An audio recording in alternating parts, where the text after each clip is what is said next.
Et pour en parler avec nous ce soir, Mourad Preur, expert pétrolier international et spécialiste en stratégie énergétique.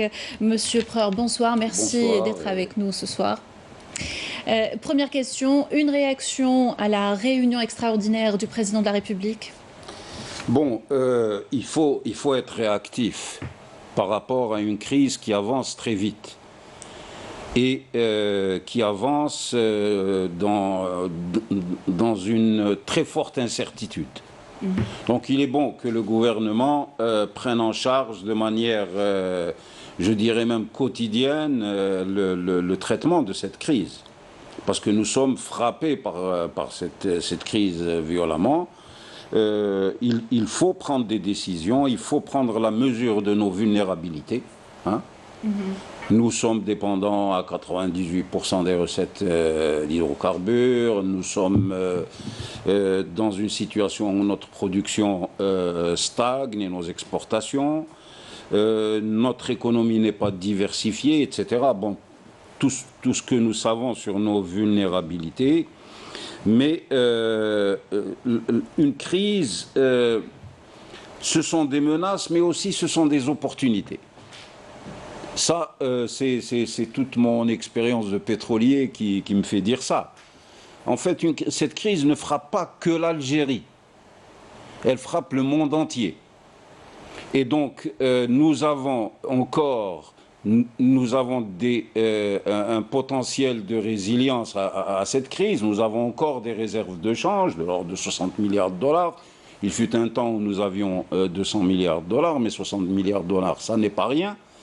Il faut tirer avantage de cette crise pour non pas... il faut plus rester dans les logiques qui étaient les nôtres par le passé. D'accord? C'est-à-dire qu'il s'agit de regarder l'économie différemment. Il faut accélérer les réformes. Il faut regarder de plus près la gouvernance de notre économie, de façon à la rendre moderne, transparente, etc. Et donc compétitive. Hein. Mais je vais étonner en disant cela. Une crise, ça veut dire qu'il y a qu'elle frappe tout le monde. Et ça veut dire qu'il y a des sociétés, des entreprises, des actifs qui sont en difficulté que nous pouvons acquérir.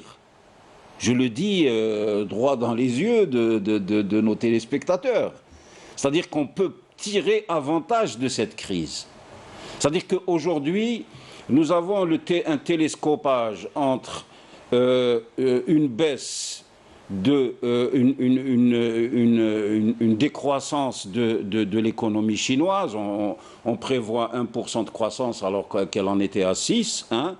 90% des exportations chinoises sont à l'arrêt, 65% de l'économie est à l'arrêt, 400 millions de Chinois sont confinés. 50 pays sont touchés par la crise. L'Italie, maintenant, qui confine 60 millions d'habitants. Donc, c'est une crise il y a cette crise.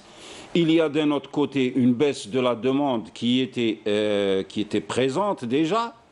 Il y a une surabondance de l'offre avec les pétroles de schiste américains qui atteignent des sommets jusqu'à 13 millions de barils par jour. Et en fait... Et il y a une rupture du consensus d'Alger entre les pays de l'OPEC et les 10 pays non OPEC autour de la Russie. Justement, le ministre de l'Énergie, Mohamed Arqab, n'exclut pas l'organisation d'une nouvelle réunion OPEP et ses alliés. La première s'est soldée sur un échec pour un nouveau plafonnement de l'offre. Est-ce que, si cette situation persiste, qu'adviendra-t-il de nos recettes pétrolières selon vous? Bon, nos recettes pétrolières, elles ont été de 35-34 milliards de dollars, oui. Selon moi, parce que cette crise est une crise qui va agir sur les grands équilibres mondiaux sur toute l'année 2020. Hein. Elle ne va pas être résorbée rapidement. Parce que la Chine, c'est l'usine du monde. Si vous voulez une Volkswagen, elle comporte des pièces électroniques chinoises, par exemple. Eh bien, elle ne peut pas être livrée aux clients. Elle va rester en stock parce que les containers ne peuvent pas sortir de Chine. D'où Volkswagen ne peut pas vendre et d'où les sous-traitants de Volkswagen ne peuvent pas vendre. Je cite cet exemple. Et en fait, c'est un effet en chaîne sur toute l'industrie mondiale. Donc, le problème, l'incertitude porte sur la maîtrise de la pandémie et la reprise de l'économie. Alors, dans ce contexte, est-ce que les pays producteurs sont en mesure de trouver un accord, hein? Et quand je dis les pays producteurs, c'est l'OPEC+, donc y compris la Russie. Et la Russie, elle a le break-even point, le point d'équilibre de son budget, il est de 42,4 $ le baril.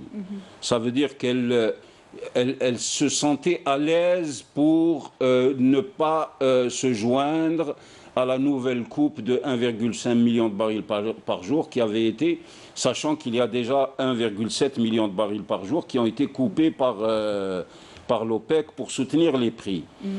La Russie dit, moi, chaque baril que je ne produis pas, c'est des schistes américains qui vont le prendre dans le marché. Bon.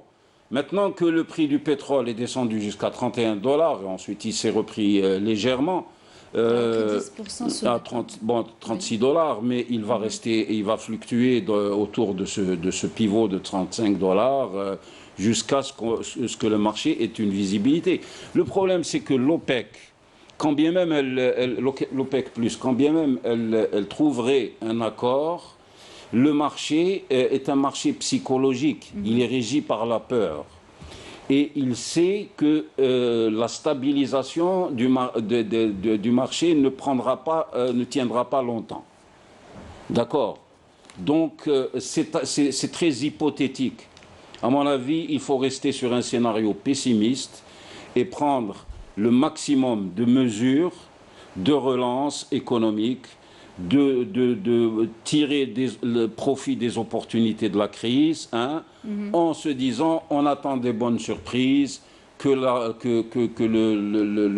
virus, que la pandémie soit contenue. L'Allemagne risque de rentrer en récession, l'Italie rentre en récession.